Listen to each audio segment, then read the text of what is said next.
Hi, I'm Sam Jeppy, founder of the American Academy of Vedic Art and Science, with the April 2013 Vedic Astrology forecast.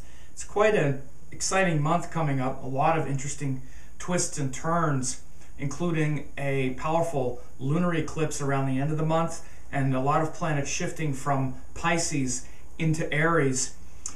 So let's get started. Well, the month starts with a lot of inspiration and focus as the moon goes through Sagittarius on April 1st through the 3rd, and it's also aspected by Saturn.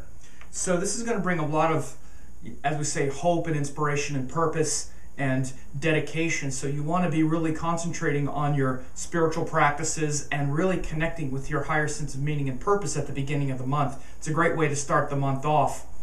So that's going to lead up to this very tight conjunction in Pisces between Sun, Mars, and Venus. Now, they've been very close together for a while, and Venus and Mars are what are called combust, which literally, when you think of something being combustible, that's the feeling of Venus and Mars, which are the relationship planets. They actually rule the opposite parts of our relationships. Venus is the part of us that wants to yield and compromise. Mars is the part of us that wants to assert our individuality.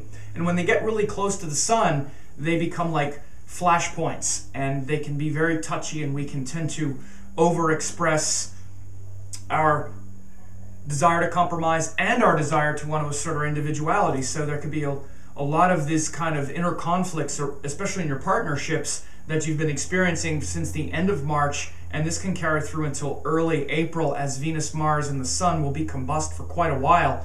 Now, they're with exalted Venus in Pisces, so there's a lot of intelligence around our relationships now as this works out, and that'll continue until around the second part, around April 10th. But you want to realize that there's some real touchiness in your romantic relationships right now.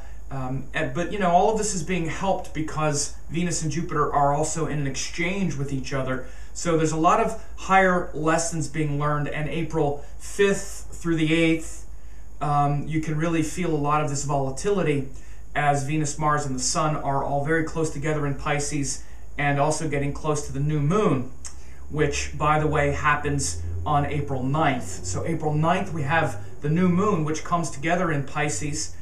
And again, this brings the mind and consciousness into that field as well. So it starts a new cycle of creativity and a sort of metaphysical connection. Pisces is the reflective, feminine, emotional side of Jupiter, which is the planet of teaching. Jupiter is called Guru in Sanskrit, which is literally teachings and those things that we believe in that give us a sense of hope and purpose. So it's a new moon in Pisces where Venus and Mars are very combust, like I just described, and at the very end of Pisces, they're all about to go into Aries. This is what I talked about at the beginning of the forecast. So a lot of energy feeling in transition, where we're moving from this sort of cocooning, dream, unconscious, subconscious dream state into a cycle of explosive potential, because all those planets are about to move into Aries, which is about birth. So it's really kind of a story of two different months. From April 1st until around April 10th or 11th, we have all these planets in Pisces. Then they move into Aries, where we have all this energy and inertia, or I'm sorry, all of this energy and enthusiasm moving forward. So we can see that really tend to culminate, or we see this new cycle begin April 9th with the new moon in Pisces, joined Venus and Mars at the very end of Pisces. And literally the next day, Venus moves into Aries, and then the day after that, or actually 2 days after that, Mars moves into Aries. So we're very much about this Aries cycle beginning and the Pisces cycle ending April 10th, April 8th, 9th, 10th, 11th. All these energies are shifting. So around that time of the month, notice yourself sort of shifting from a kind of dream state into an awakened, activated state. So one of the things is to try to get important matters that you've been mulling over in your mind, try to get them resolved by like the 9th, the 10th, the 11th. so that by the time these planets move into Aries, you're ready to take action, because it's been that kind of dreamy, sort of escapist mentality for, around the last month or so, with all these planets going through Pisces. So it's a good time to really, use your imagination and try to connect to higher purposes, but around the 10th, the 11th, the 12th, hit the ground running and start something and really get moving with your new projects when all those planets move into Aries. So then once that happens, like immediately thereafter, the moon will join Jupiter in Taurus, April 13th and 14th. Now the moon is exalted in Taurus because the moon is that emotional state that's always kind of fluctuating. We always feel a little different day to day. That's because of the moon.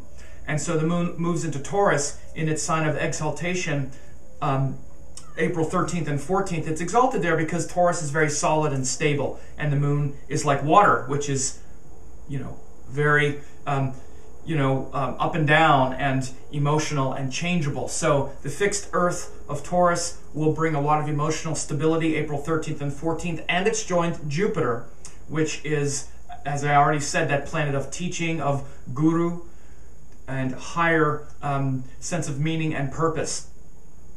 So then, the next big thing that really happens, April 18th and 19th, we have the moon goes into Cancer in its own sign. Again, this is another emotionally intuitive sign, but it's also aspected by Saturn and Mars once it goes into Cancer. And these are special planetary aspects used in Vedic astrology, and they're very important as the planets move through the sky. So Saturn and Mars are aspecting each other, but they're also aspecting the moon as it goes through Cancer. So April 18th and 19th can be some trying times. It could be very emotional because the moon in Cancer is already emotional. It's like the sign of motherhood and nurturing, where we want to connect with others through selfless love and have our boundaries overrun the boundaries of others. Boundaries, big key word for Cancer. The need to establish boundaries. You see, a mother doesn't have good boundaries with the baby because they're not supposed to. The boundaries of the mother overrun the boundaries of the child, so the child can be taken care of before the child can maintain that social order, that social equality. So that's the sign of Cancer, where we just feel everything deeply without a lot of equality or need for reciprocity or to have things be reciprocated. Cancer is just about that selfless love that overflows. So the need for boundaries in our adult relationships become very important in the sign of Cancer. So you might feel this lesson very strong April 18th and 19th as the moon goes through Cancer and is aspected by both Mars and Saturn. Try not to be a victim and try not to be a big baby on those days, okay? And then April 23rd and 24th, the next big cycle that we're going to have is we have this moon goes through Virgo, and it's aspected by Jupiter. See, the planets aspect, and that's very important because they share their energy that way. Just like the moon, when it went through Cancer, was aspected by Saturn and Mars, like I just talked about. Moon goes through Virgo April 23rd and 24th, and it's aspected by Jupiter, who is Guru, the teacher. You always look for important Jupiter aspects to bring about growth, expansion, hope, a higher sense of meaning and purpose. So that can be quite auspicious. Now the moon is also aspected by debilitated Mercury, that's opposite. So we need to be careful about like exaggerating and sort of mixing the details up a little bit at this time as well. But in general, April 23rd and 24th are very good for connecting with higher teachings, higher purpose, and a deeper meaning for your life, which is good because then we're going to have the eclipse on April 25th. There's a lunar eclipse happening in Libra, and it's quite a powerful eclipse because the moon is joined exalted Saturn in Libra, and opposite that, because this is a lunar eclipse where the orbits of the Earth, Moon, and Sun all line up in the same point of three-dimensional space. So we have this split, this opposition, when we have the lunar eclipse, because you have the Sun on one side of the Earth and the Moon on the other. So the Moon moves in between the Sun and the Earth, and the Earth moves in between the sun and the moon and casts a shadow on the moon. And they're lined up in the same plane in three-dimensional space as well. So there's a lot of polarity in this one because we have Sun and Mars in Aries, and the Sun is exalted and Mars is in its own sign. So it's a lot of intensity that I already talked about with all those planets moving into Aries early in the month. Now we're going to really feel the kind of inner conflict between our individual assertion and our individual self-will and the things I want for me and the things I want to accomplish, harmonized with the need to listen to others, connect what we're inspired by to others in a sense of individual connection as well as social connection. And especially the social connection comes in because Saturn is also there exalted. So this is an eclipse, so it means it's very concentrated. So you could really feel a big split here. You want to be careful in your romantic relationship for sure, because we have exalted Sun on one side and then eclipsed Moon on the other. So it could be very tempting to cut out the relationship and say, that's it, I've had enough. Because the Sun, Mars, and Aries are very empowered, and the Moon, being eclipsed and with exalted Saturn, is not feeling so strong. So you want to really watch your emotional state, watch your relationships around this eclipse, April 25th. And then it gets a little tricky as well because the Moon also moves into Scorpio after that, April 27th and 28th. The Moon moves into Scorpio and is aspected by Jupiter, so that's also a bit tricky. So one important thing to do around the eclipse day, April 25th, there's a Vedic mantra called the Hanuman Chalisa, which would be very important to chant. The Vedic god Hanuman will be very important at that time because the Moon is eclipsed in a nakshatra called Swati, and the ruler of Swati is called Vayu, who is the wind, and Hanuman, who is the monkey god, the hero of the Indian epic called the Ramayana, is an incarnation of Vayu. Actually, he was said to be the son of Vayu, the son of the wind. And it's a great symbol for the power of our mind. Hanuman is a symbol of, like, the king of the monkeys. And a monkey is a symbol for our mind that's jumping all over the place. The monkey mind. And it's a metaphor for our mind and our thoughts, because our thoughts run crazy like a bunch of monkeys. Hanuman is the king of the monkeys, which shows what happens when you bring all of that intellectual power into a concentrated form. Then the power of the mind becomes like Superman. Hanuman is like the Superman of the Indian literature. And it's literally the power of your mind. Your mind is so incredibly powerful, but you need to concentrate it. You need to learn to concentrate the mind, rather than having the mind run crazy like a bunch of wild monkeys.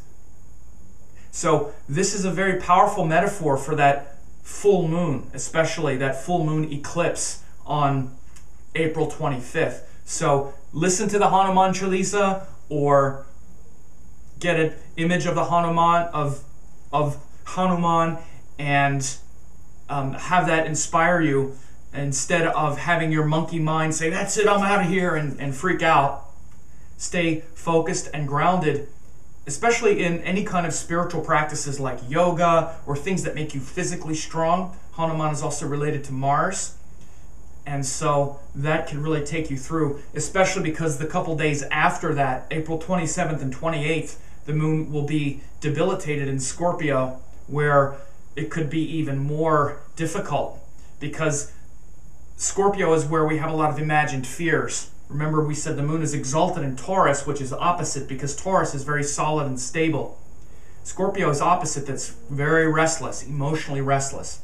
But April 27th to 28th, the Moon is also aspected by Jupiter. Again, Jupiter is guru, he's teacher, so even though there's emotional restlessness, there's a lot of grace flowing.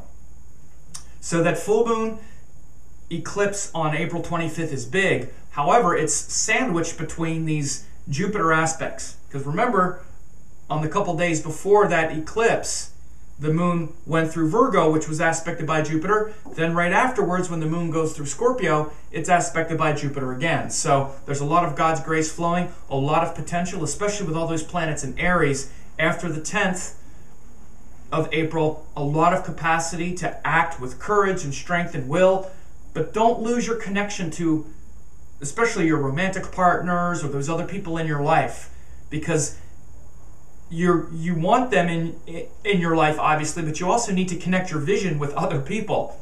Nothing is worthwhile if it's done at the expense of all of our connections. So that's the April 2013 in a nutshell. I hope this was interesting for you. Leave me some comments. Let me know if this is the first time you've ever heard one of my forecasts or whatever. Let me know what you think, and be in touch. Share this with your friends as well if you think it will benefit them.